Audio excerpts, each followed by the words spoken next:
ರಸ್ತೆಯ ಸುರಕ್ಷತೆ, ರಸ್ತೆಯ ಸುರಕ್ಷತೆ, ರಸ್ತೆಯ ಸುರಕ್ಷತೆ ಹೆಲ್ಮೆಟ್ ಧರಿಸಿ, ಹೆಲ್ಮೆಟ್ ಧರಿಸಿ. ಮಾಡಿ ಮೇಡಮ್ ಹಾಗೆ ಒಂದು 2-3 ಸಲ ಮಾಡಲಿ. ಫೋಟೋ ಸಿಗ್ತದೆ, ವಿಡಿಯೋ ಬೇಕಲ್ಲ. ಜನವರಿಯಲ್ಲಿ ಈ ಒಂದು ಕಾರ್ಯಕ್ರಮವನ್ನ ಎಲ್ಲಾ ಕಡೆ ಇಡೀ ವಿಶ್ವಾದ್ಯಂತ ಈ ಒಂದು ರಸ್ತೆ ಸುರಕ್ಷತೆ ಯಾವ ಕಾರಣಕ್ಕೋಸ್ಕರ ಮಾಡಬೇಕು, ಪ್ರತಿಯೊಬ್ಬ ವ್ಯಕ್ತಿನೂ ಕೂಡ, ಪ್ರತಿಯೊಬ್ಬ ಜೀವಿನೂ ಕೂಡ ಎಲ್ಲರೂ ನೆಮ್ಮದಿಯಿಂದ ಬದುಕಬೇಕು ಅಂದ್ರೆ, ಸದೃಢರಾಗಿರ್ಬೇಕು ಅಂತಂದ್ರೆ ನಾವು ಈ ಒಂದು ಕಾರ್ಯಕ್ರಮವನ್ನ ತುಂಬಾ ಯಶಸ್ವಿಯಾಗಿ ಪ್ರತಿಯೊಬ್ಬರಿಗೂ ಕೂಡ ತಲುಪಿಸುವಂತ ಕೆಲಸವನ್ನ ಮಾಡಬೇಕಾಗತ್ತೆ.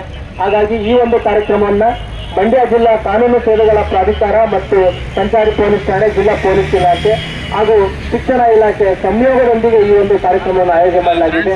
ಯಾವ ಕಾರಣಕ್ಕೆ ನಾವು ಇದನ್ನು ಆಯೋಜನೆ ಮಾಡಿದ್ದೀವಿ ಅಂತಕ್ಕಂಥ ಒಂದು ಆಟ ನುಡಿಗಳನ್ನ ನುಡಿಬೇಕು ಅಂತ ಹೇಳಿ ಜಿಲ್ಲಾ ಪೊಲೀಸ್ ವರಿಷ್ಠಾಧಿಕಾರಿಗಳು ಡಾಕ್ಟರ್ ಶೋಭರಾಣಿ ಮೇಡಮ್ ಅವರಲ್ಲಿ ಮನವಿಯನ್ನು ಮಾಡ್ತೀವಿ.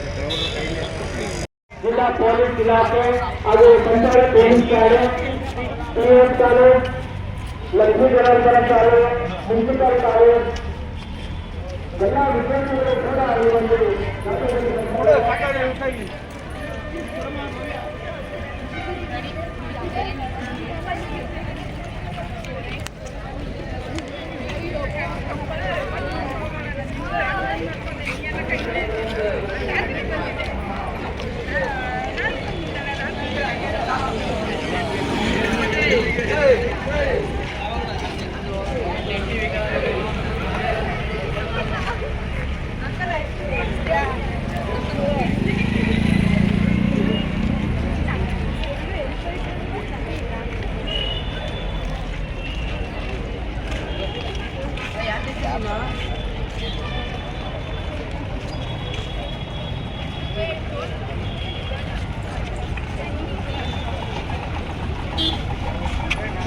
ನಮ್ಮ ಯೂಟ್ಯೂಬ್ ಚಾನೆಲ್ನ ಸಬ್ಸ್ಕ್ರೈಬ್ ಆಗಿ, ಲೈಕ್ ಮಾಡಿ, ಪಕ್ಕದಲ್ಲಿ ಕಾಣಿಸೋ ಬೆಲ್ ಐಕನ್ನ ಕ್ಲಿಕ್ ಮಾಡಿ.